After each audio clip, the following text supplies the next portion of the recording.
আসসালামু আলাইকুম এভরিওয়ান, সবাই কেমন আছেন? সবাইকে আমার চ্যানেলে নতুন একটি রেসিপি দেখার জন্য স্বাগতম। আজকের রেসিপি হবে চিংড়ি মাছ দিয়ে শাপলা দিয়ে একটি মজাদার তরকারির রান্না। এটা খুবই মজাদার, আপনারা একবার খেলে কিন্তু বারবার খেতে মন চাইবে। তো চলুন রেসিপিটি শুরু করা যাক। প্রথমে আমরা কিন্তু শাপলাগুলো ছিলে একটু মাঝারি সাইজের করে কেটে নিয়েছি। এই যে দেখতে পাচ্ছেন আমি কতটুকু করে কেটে নিয়েছি। আমি শাপলাটা পানি দিয়ে 3-4 বার ভিজিয়ে রেখেছি, ধুয়ে নিয়েছি যাতে শাপলার কষটা বের হয়ে যায়।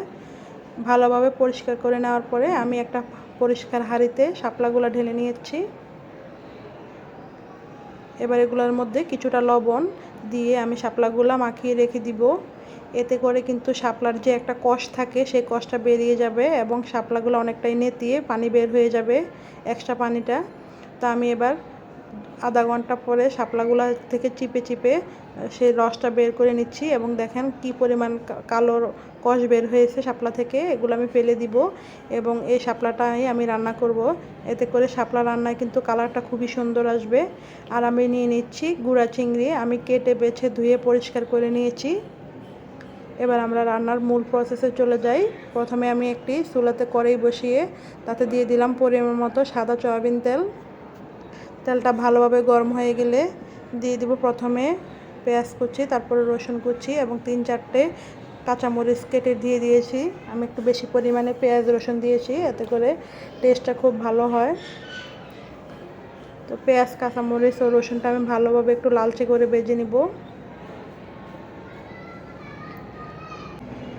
পেঁয়াজটা ভালোভাবে ভাজা হয়ে গেলে আমি এক এক করে মশলা দিয়ে দিব। প্রথমে দিয়ে দিচ্ছি 1 টেবিল চামচ হলুদ গুঁড়া, 1 টেবিল চামচ মরিচ গুঁড়া এবং সামান্য পরিমাণ লবণ। লবণটা আমি বুঝে শুনে দেবেন, যেহেতু শাপলা আমরা লবণ দিয়ে একটু মাখিয়ে রেখেছিলাম। এবং দিয়ে দিলাম ভাজা জিরার গুঁড়া। এবার সবগুলো মশলা আমি তেলের মধ্যে ভেজে যেন না পুড়ে যায় একটু সামান্য পরিমাণ পানি দিয়ে কষিয়ে নিব। সবসময় চেষ্টা করবেন মশলা ভালোভাবে কষানোর জন্য, এতে করে যে কোনো তরকারির স্বাদ কিন্তু দ্বিগুণ বেড়ে যায়। আমি ঢাকনা দিয়ে ঢেকে 5-7 মিনিটের মতো মশলাটা কষিয়ে নিয়েছি।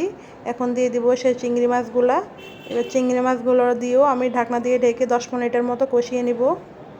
এতে করে চিংড়ি মাছের মধ্যে সবগুলা মশলা ভালোভাবে অ্যাড হয়ে যাবে।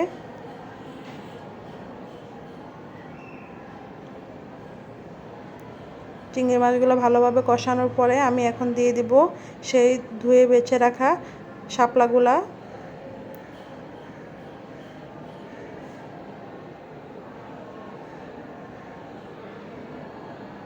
আবারও ঢেকে দিয়ে দিব আমি 5 মিনিট। ভালোভাবে শাপলাগুলোর সাথে সবগুলো মশলা ভালোভাবে নেড়ে মিক্স করে নিচ্ছি। যে কোনো রান্নায় কিন্তু আপনার ধৈর্য এবং সব কিছুর প্রয়োজন, এবং রান্না কিন্তু একটি আর্ট। যত সুন্দরভাবে রান্না করবেন তত কিন্তু খেতেও ভালো লাগে।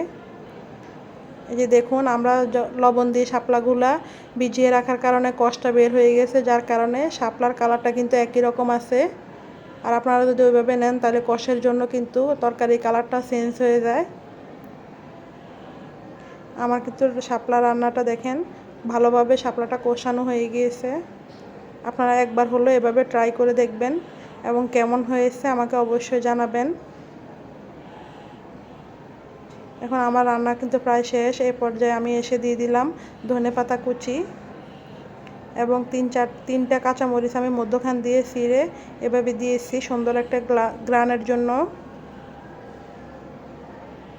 আমি একটু হালকা নেড়ে ঢেকে রেখে দিব মরিচের একটা ফ্লেভার বের হওয়ার জন্য এবং ধনেপাতাটা ভালোভাবে তরকারির সাথে মিক্স হয়ে যাওয়ার জন্য।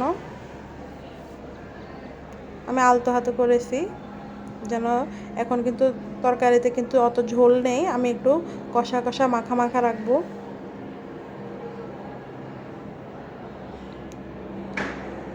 আমার ভিডিও যদি আপনাদের ভালো লাগে অবশ্যই আমার চ্যানেলটিকে লাইক সাবস্ক্রাইব করে দিবেন এবং নিয়মিত ভিডিও আপলোড পেতে বেল আইকনটি বাজিয়ে দিবেন।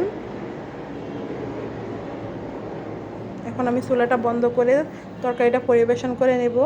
এই যে দেখুন কত সুন্দর কালার আসছে আর খেতেও খুব ভালো হয়েছে, বিশ্বাস করবেন না। আপনারাও বাসায় একভাবে ট্রাই করে দেখবেন। তো আজকের ভিডিওটি যদি ভালো লাগে অবশ্যই আমার চ্যানেলের পাশে থাকবেন। আল্লাহ হাফেজ, আসসালামু আলাইকুম।